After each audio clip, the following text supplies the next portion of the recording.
Good morning, students. So, today we are going to start with the second part of the first lesson, that is matter, its composition. In the last lecture, we have seen that air and water are matter.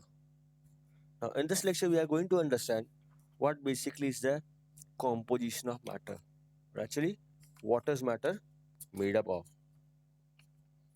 So, we can clearly see from the previous knowledge that matter is made up of molecules and atoms. Now, what is a molecule? A molecule is the smallest particle of a substance which can independently exist in nature. Now, this molecule may be even made up of smaller particles, and these smaller particles from which molecules are made, is called as atom. A molecule may contain one or more atoms bonded together. For example, when I say water molecule, now water molecule have two atoms of hydrogen and one atom of oxygen. From where you get this knowledge? You get this knowledge from the chemical formula of water. The chemical formula of water is H2O. However, if you have seen, a single molecule of water has independent existence, but a single atom cannot exist independently in nature. For you, this would be really interesting to know that the concept of atom and molecule was initially discovered in India. One of the great philosophers, Maharishi Kannad, suggested about 2000 years ago that all forms of matter are composed of very small particles called Anu. Not only this, he further suggested that each Anu is made up of still smaller particles called Parmanu. And now we call that Parmanu as atom and Anu as molecule. So these molecules and atoms are extremely small, even smaller beyond our imagination. Like we have done these in the lower concept, we can clearly see that matter can be classified on two bases. That is on the basis of physical state, and second one on the basis of chemical constitution, what actually it is made up of. Just for your knowledge, here I can clearly inform you that matter is classified into solid, liquid, and gases on the basis of physical state, and on the basis of chemical composition or constitution, it is classified into elements, compounds, and mixture. In this particular lesson, we are going to focus upon the physical state of matter, that is, solid, liquid, and gases. So, physical state of matter, as we have learnt, that matter exists in three different states, that is, solid, liquid, and gas. These states of matter, these solid, liquid, and gas, are known as state of matter. Like your bag, your duster, chalk piece, table, chair, all are solids. Water you drink, soft drink, petrol, diesel, all are liquids. The air you breathe, oxygen, nitrogen, carbon dioxide, all are examples of gases. So there are certain properties that identify a thing as a solid, liquid, or gas. Now, matter has certain properties. The first property of matter is is made up of very tiny particles. And we have learned this that the tiny particles are called molecules. These tiny particles of matter are never at rest. They are continuously moving from one place to another, and they are said to possess kinetic energy. Now, the word kinetic means moving. Anything which is in motion is possessing kinetic energy. Like the flowing water. Flowing water has a kinetic energy.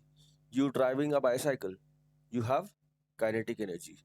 Water flowing from the dam has kinetic energy. Air blowing has kinetic energy.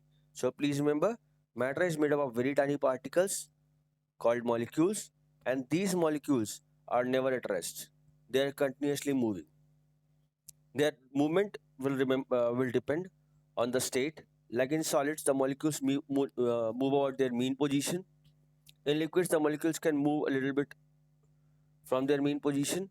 In gases, the molecules are free to move everywhere in the container in which they are stored. Now let's do some activity to understand that matter is made up of very tiny particles. So for this, we'll require 3 glass tumblers, glass rod, salt or sugar, and water. Now take a small size glass tumbler, fill it with half water, and mark the level of water. Now you can see in the diagram what we have done is we have taken 3 glasses and we are we have filled those glasses with water. Alright, and we have marked the level. Gently put some quantity of salt or sugar into water and dissolve the salt into water by using a glass rod and observe the change. Now, what do you observe when you are adding sugar or salt to water? The level of the water does not change. So, where has this salt or sugar gone? In your coming lectures, I'll be teaching you in liquids, there is little space between the molecules, and that space is called as intermolecular space. Whatever salt or sugar you are adding to a liquid, the salt or sugar will occupy that space between the molecules, and therefore the water level does not change. In your coming lectures, I'll be teaching about the properties of solid, liquid, and gases, where we'll be learning that in between molecules, the intermolecular space between solid molecules are very less.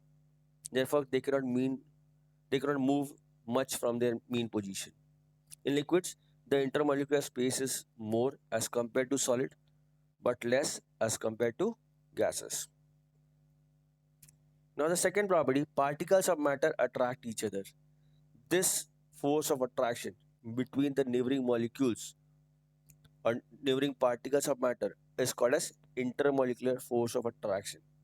So here you can clearly see in the book the definition given is the particle of matter or molecule attracts each other with some force which holds them together. This force is called as intermolecular force of attraction. Particles of matter have space between them, and this space is called as intermolecular space. So the space between the particles of matter is called intermolecular space. We have learned this right now that intermolecular space in solid is less, more in liquid, more than solid in liquid, but less than gases. And in gases, the intermolecular space is maximum. Now, how are the molecules arranged in solid, liquid, and gases? In solids, the molecules are very closely packed. They have fixed position and vibrate only about their fixed position. In liquids, the molecules are a little far apart from each other. They are free to move. In gases, the molecules are very, very far apart from each other. Therefore, the molecules of gases are in continuous random motion. Let us understand that what is the arrangement of particles by doing some activity.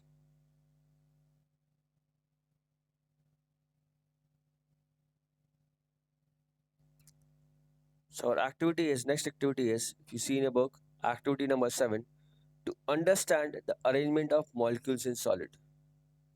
Materials required a transparent glass container and marbles. Now you can see in the diagram which is given on your right hand side this particular diagram. You can clearly see that we have taken a transparent glass container in which we have filled in the marbles.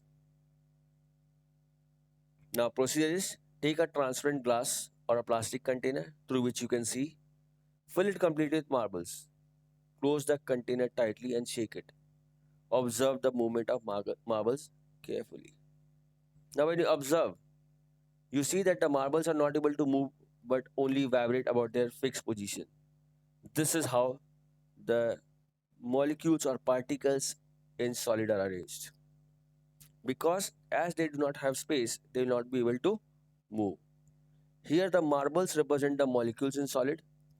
The molecules in solid can only vibrate about their fixed position as they are very closely packed.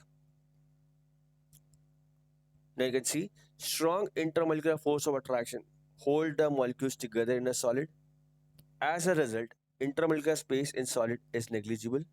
Since the molecule in solid can only vibrate about their fixed position, they possess very little kinetic energy. Whereas you observe in liquids, I can show you a diagrammatic explanation for this. In solids, the molecules are very close like this.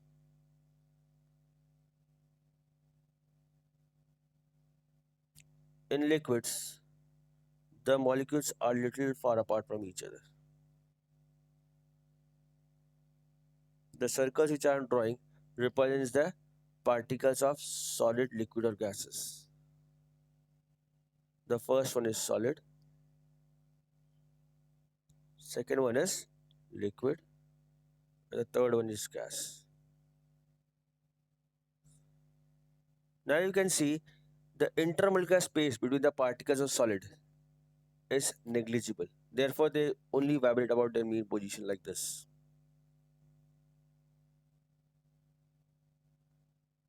Therefore, they only vibrate about their mean position like this. In liquids, you can see intermolecular space is more than solid. Intermolecular force of attraction is less than solid. Therefore, these particles are little more free to move from their position. In gases, as they have maximum intermolecular space and least intermolecular force of attraction, therefore, they are free to move. And when they are moving, they collide with each other and also with the walls of the container. Therefore, the gas particles exert pressure on the walls of the container.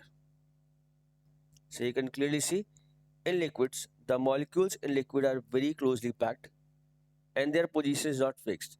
They move around easily. The intermolecular force of attraction are weaker in liquid as compared to solid. The intermolecular space is greater in liquid than solid. Now you have clearly understood when we did the activity, previous activity, in which we dissolved salt or sugar in water, we could clearly see that the level of water does not change, which indicates that the solid has occupied, or the solid, that is the salt or sugar, has occupied the space between the particles. Now let's do one more activity to understand the arrangement of molecules in liquid. Take a transparent glass or a plastic container and marbles. Remove a few marbles from the model of the solid that you had prepared in activity 7 and shake the container. Now you observe that when you are shaking the container, the marbles are able to move.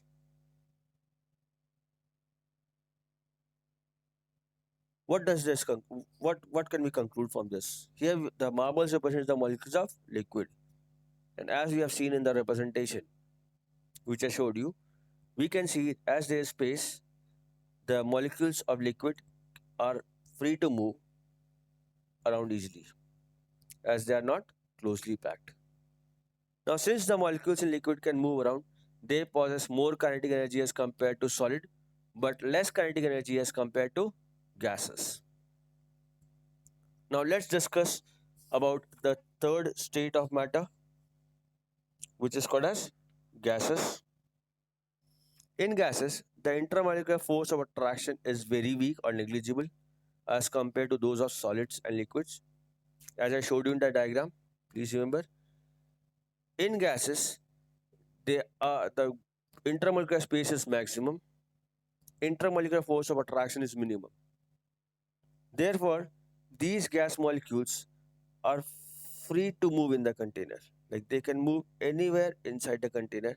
They will collide with each other as well as with the walls of the container.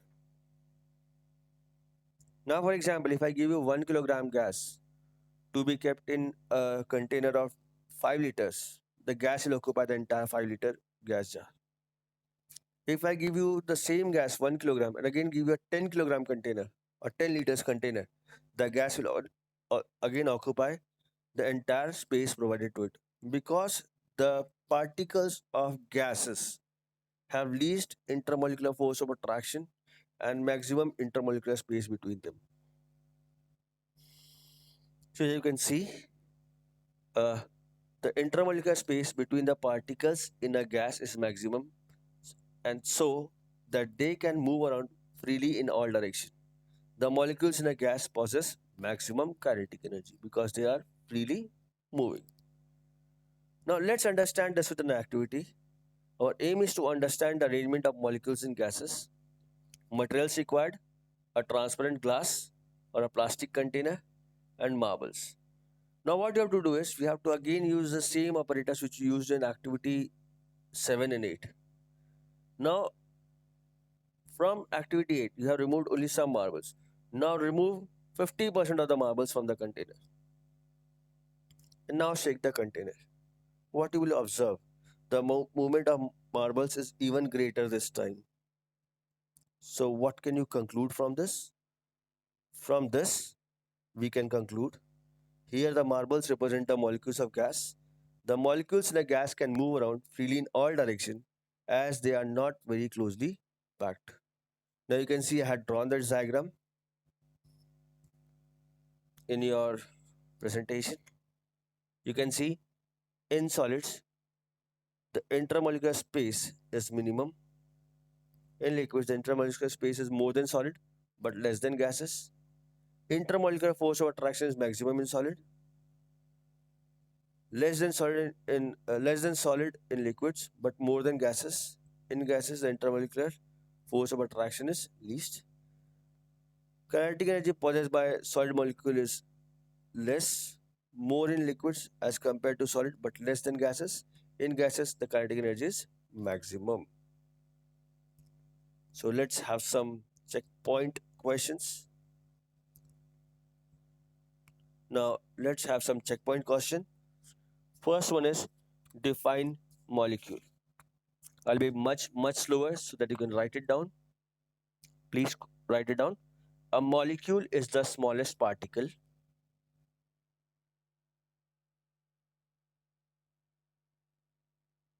A molecule is the smallest particle of a substance which can independently exist in nature.